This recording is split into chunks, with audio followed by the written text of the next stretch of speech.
آقا مولا شما را امروز یزید به مجلسش خواسته. امام حرکت کرد، میداند که مشیت خدا چطوری است. زینب آمد دست به گردن امام زین العابدین انداخت. برادرزاده میترسم شما را یزید به شهادت برساند. نه اما بگذار، مشیت خدا اینجور اقتضا کرده باید امروز امام زین العابدین مجلس یزید برن، چون نوبت من بر رفتن خدا به من اجازه داده، باید برم. آمد، زمانی که آمد نشست در یک گوشه مجلس. خدا قسمت کند برین ببینی، بنده رفتم دیدم او جایی که یزید در مسجد اموی شام، او جایی که یزید نشسته و فرق میکنه، او جایی بسیار بلند مرفع اساس، او جایی که اهل بیت نشسته و فرق میکنه. شکنجه روحیه دی نه. یزید خطیبشو گفت برو بالای منبر به حیا بگو صفت سفیان آل سفیان دشنام به علی و آل علی، یعنی به حیاگی. امام زین العابدین دلش به درد آمد، رو کرد به خطیب و خاطر رضای مخلوق خشم خالق به جانت خریدی، آتش جهنم به جانت خریدی. رو کرد به یزید به من اجازه بده که بالای همون شبها برم. لعنت به علی، لعنت به علی، درد مردم و درمان نمی کند. یا الله اجازه بده برم اونجا حرف را بگم که دردهای درونی مردم درمان شوند. یزید اجازه نمیدن. یک پیرمرد نزدیک امام زین العابدین بود، رو کرد به امام زین العابدین. خیلی عجیبه نه؟ گفت شما اهل منبر هستید؟ به اهل منبر میگه شما اهل منبر هستید.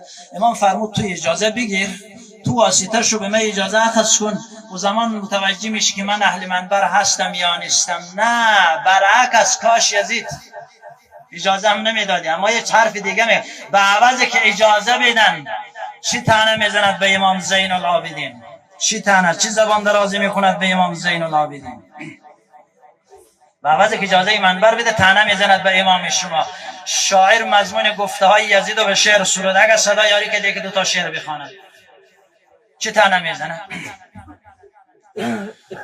گفتم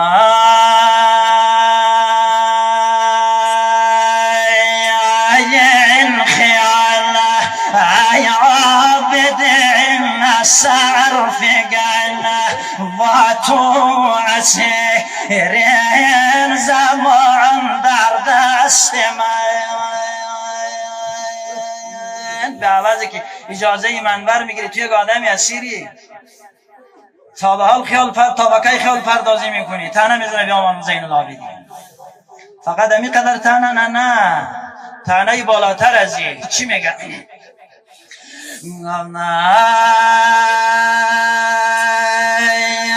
تا هنوز سر نرفت سرور بالای که من بر ندار خارجی. طیب شما خدای لیاقت داده که خارجی شما منبر بید. و یه حرفا میخواد امام زین العابدین توهین هم از مجلس بلند شد. حتی پسر یزید گفت پدر اجازه بدی. گفت نه تو نمیدانی، من میدانم اگر به اینا اجازه من بر بدم تو میدانی که چی به بار میارد، اجازه نمیدم. هم از مجلس بلند شد.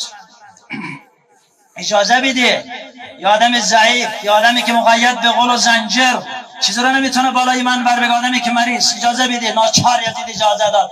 مردم هم همه نگاه میکنن منتظرن آقا از جایش بلند شد یا صاحب الزمان.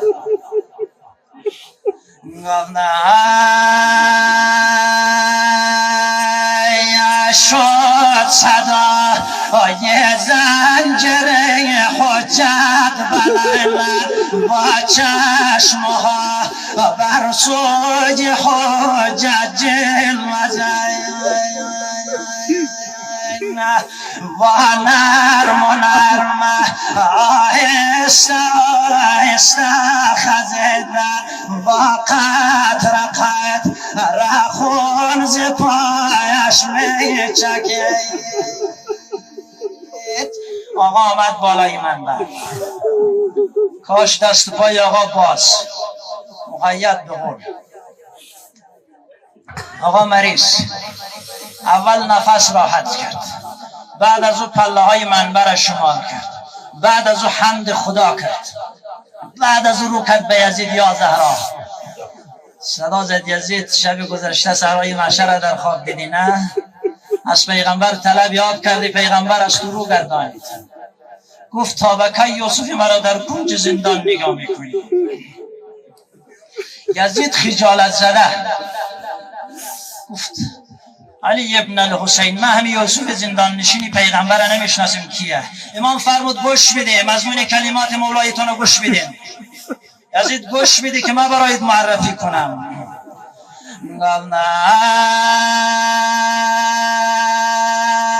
یا سید سجاد گفت ای بچه‌ر و یوسف زندانم مراس خون جگر و جد من در پای من برای یزید و ای ستا دست و بارشی سفید. امام زین العابدین بالای من برن، یه نمی غلام دوان آمد به خرابه. صدا زد دختران علی نوادگان پیغمبر، بشارت امروز امام زین العابدین منبر رفته.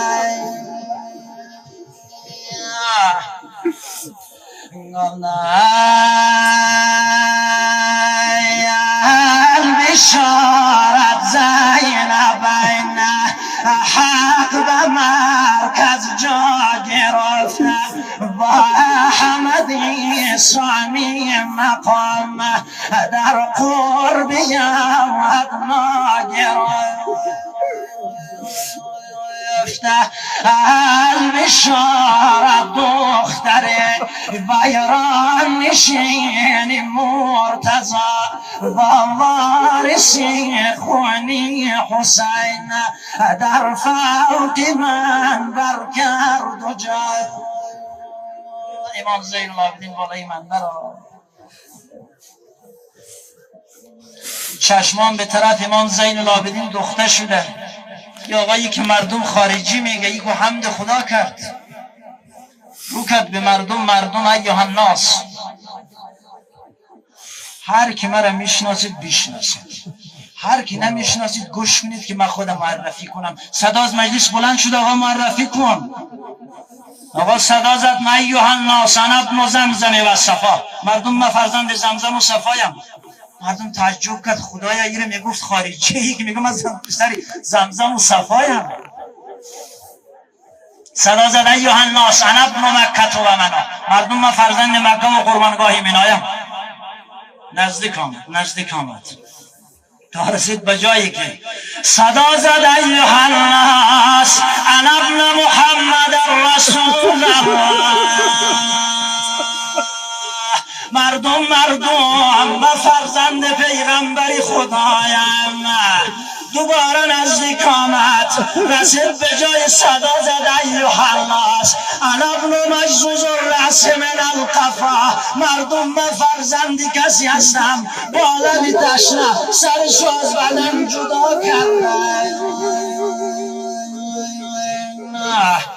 اون که داد از ظلم که لب تشنه جان باشد بابای من ای مردمان، باشد بابای من ای مردمان. اون که شد راسش بنای زجل وگر ای مسلمانان مرا باشد پدر.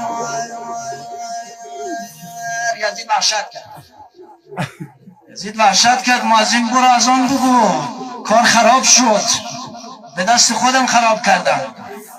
مؤذن رفت بالای مؤذن، همینی که گفت اشهد ان محمد رسول الله. امام صدا زد مؤذن تو را به خدا لحظه صبر کن. یک سوال دارم. رو کرد به یزید یه نبی محمدی که مؤذن به اذانش میگن جد تو یا جد من، اگر بگی جد توست گفته یا الله، اگر بر بگی جد من است. من یک سوال دارم، چرا اهل بیتشو به خرابه جا داده؟ واچوای هران خارجی باشو روشن بازو بس حتی جمرت فلان حسین بازو بس حتی جمرت فلان حسین. امام از منبر پایین آمدن، زینب منتظرن، گاهی پیش خرابه گاهی بین خرابه، همینی چشمش به امام زین العابدین افتادن.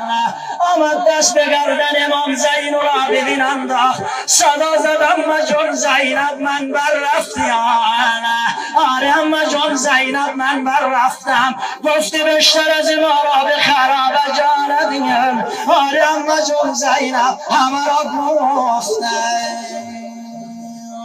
صلی الله علیک یا ابا عبدالله یا ابن رسول الله یا ابن امیر المؤمنین یا ابن فاطمة الزهراء سیدة نساء العالمین.